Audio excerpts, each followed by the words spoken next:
दिल्ली रे प्रबल वर्षा रास्ताघाटू नहीं स्कूल घर द्वारा सबुटी पशिछि वर्षा पानी। आगामी 4 दिन पर राज्य में मौसुमी वर्षा जारी रहिबा आशंकार येलो वार्निंग जारी करा जायछि। लगाण वर्षा पर दिल्लीर हाल बेहाल, केउठी रास्ताघाट जाम तो पुणी केउठी वर्षा बुड़ीछि राजधानी।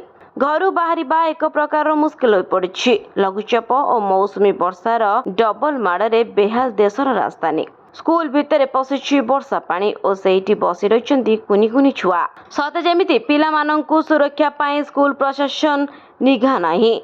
सेपटे आउ एक चित्र राजधानी रास्तार देखा मिली। लोक माने पहरी पहरी जाउतबा देखा मिली। तेबे सठिक भाव में वर्षा पानी निष्कासन हेउनथिबारु पानी जमाट बांधुछि और यह कारण पाई समस्या बढ़ुतबा स्थानीय बासिंदा अभियोग करछन्ति। दिल्ली पर मुंबई रे मध्य समान अवस्था। देशर वाणिज्य नगरी मुंबई बेहाल हो पड़ी। जेउठी नजर पड़ुछि सेठी खाली ही पानी। रास्ताघाट घर द्वार सबुठी आंठुए पानी जमाट बांधिछि। रास्तार जानवाहन गड़िबा बदल में लहरी भांगुछि वर्षा पानी। 24 घंटा चलचंचल रहुथुवा मुंबई किछि घंटा ठप हो पड़ी। ब्यूरो रिपोर्ट, न्यूज दुनिया।